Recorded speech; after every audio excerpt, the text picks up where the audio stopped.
Hi friends, welcome to my YouTube channel.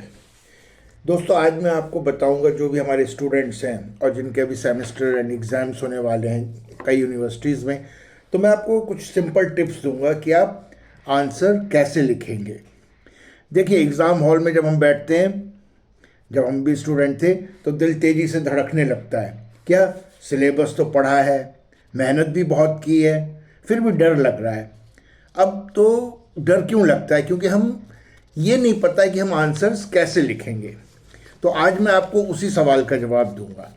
आज हम आपको बताएंगे कि सेमेस्टर एंड एग्ज़ाम में आंसर कैसे लिखें कि एग्जामिनर इम्प्रेस्ड हो जाए और आपकी मेहनत मार्क्स में कन्वर्ट हो जाए। रिमेंबर, एग्ज़ाम सिर्फ नॉलेज नहीं बल्कि प्रेजेंटेशन का भी खेल होता है। देखिए, जो दिखता है वही बिकता है। आपको इस तरह से लिखना है जो एग्जामिनर चाहता है और उसी फॉर्मेट में। तो कुछ टिप्स मैं दे रहा हूँ। फर्स्ट टिप, क्वेश्चन को तोड़ कर पढ़ें। जनरली क्या होता है कि स्टूडेंट्स क्वेश्चन को पढ़ते नहीं हैं, वो केवल देखते हैं। तो सबसे पहली गलती यही करते हैं। तो आप क्वेश्चन को देखें नहीं, उसे पढ़ें। अब देखिए कि क्वेश्चन में क्या लिखा है। भाई, एग्जामिनर ने क्वेश्चन बनाया है तो ऐसे ही थोड़ी बनाया है। तो क्वेश्चन के वर्ड्स पर ध्यान दीजिए। क्या पूछा है? Explain, define, compare, derive, draw, क्या लिखा है? अगर पूछा गया है एक्सप्लेन, तो भाई केवल डेफिनेशन लिखने से काम नहीं चलेगा। और अगर ड्रॉ है तो डायग्राम तो कंपलसरी है। तो क्वेश्चन के कीवर्ड्स जो भी हैं उनको आप अपने माइंड में अंडरलाइन कर लीजिए और उसके बाद अपना आंसर लिखिए। सेकंड टिप है कि आंसर की शुरुआत, कोई भी क्वेश्चन हो, आंसर की शुरुआत हमेशा डेफिनेशन से कीजिए। एग्जामिनर सबसे पहले ये देख रहा है कि स्टूडेंट को कॉन्सेप्ट की क्लैरिटी है या नहीं। इसलिए हर आंसर की शुरुआत करें एक शॉर्ट एंड क्रिस्प डेफिनेशन से। बहुत लंबी नहीं और बहुत छोटी भी नहीं, जस्ट मतलब टेक्स्ट बुक स्टाइल में। तीसरी टिप, हेडिंग्स और सब हेडिंग्स का जादू बहुत गहरा प्रभाव छोड़ता है। कभी भी एक ही पैराग्राफ में सारे आंसर्स को मत लिख दी, सारा आंसर एक ही पैराग्राफ में मत लिखिए। No, not at all.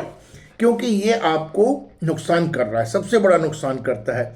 Examiner को आपका आंसर पढ़ना नहीं है भाई, वो तो सीधे स्कैन कर रहा है। तो इसलिए आंसर को स्ट्रक्चर्ड लिखिए, जैसे इंट्रोडक्शन, फिर उसका वर्किंग या explanation, then advantages, applications, derivations and then conclusion. और as far as possible numbered points 1 2 3 4 इस तरह पॉइंट्स बना के या बुलेट पॉइंट्स बना के आप अपना आंसर लिखिए। Fourth, diagram. डायग्राम आपको फ्री मार्क्स देता है, बोनस मार्क्स देता है। अगर क्वेश्चन टेक्निकल है ऑब्वियसली, तो फिर डायग्राम तो कंपलसरी है। और डायग्राम फिजिबल है तो डायग्राम बनाइए, चाहे आधा पॉइंट जैसा आता है आप बनाइए उसको। नीट लेबल डायग्राम पेंसिल से डायग्राम बनाए, क्योंकि एग्जामिनर के दिमाग में ये सिग्नल पहुंचता है कि भाई स्टूडेंट अंडरस्टैंड्स, कॉन्सेप्ट की क्लैरिटी है उसमें। और हाँ, डायग्राम हमें बीच में मत बनाइए, राइट साइड में या फिर ठीक से अलाइनमेंट करके बनाइए। फिफ्थ पॉइंट, जो ज़्यादातर लोग सोचते हैं, लेंथ नहीं, लॉजिक मैटर करती है भाई। Most of the students think जितना लंबा लिखेंगे, 32 पेज की आंसर शीट है, पूरा भर दो, और जितना लिखेंगे उतना ज़्यादा मार्क्स मिलेंगे। ये रॉन्ग परसेप्शन है भाई। एग्जामिनर क्या देख रहा है? एग्जामिनर क्या देख रहा है? एग्जामिनर ये देख रहा है रेलिवेंस, स्ट्रक्चर और कॉन्सेप्ट क्लैरिटी। 4 पेज का बेकार आंसर और 2 पेज का वेल स्ट्रक्चर्ड आंसर, भाई मार्क्स किसको ज़्यादा मिलेंगे? You know it better. तो हमेशा वेल स्ट्रक्चर्ड आंसर लिखिए। Sixth, presentation.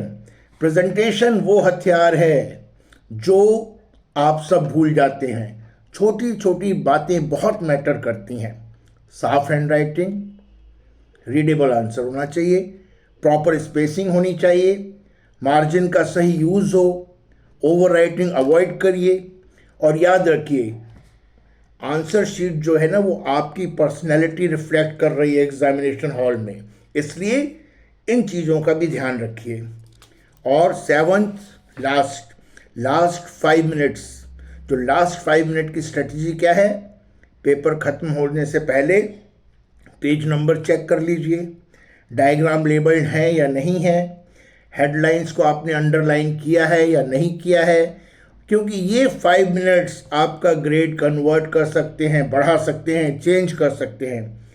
देखिए, आप कमज़ोर नहीं हैं, बस सही तरीके से अपनी नॉलेज को प्रेजेंट नहीं कर पा रहे हैं। और एग्जामिनर आपका दुश्मन नहीं है, वो तो बस clear, structured and readable answers चाहता है। तो आप ये टिप्स याद रखिए, और फिर मैं विश्वास दिलाता हूँ आपको कि डिफरेंस आप खुद ही देख लेंगे।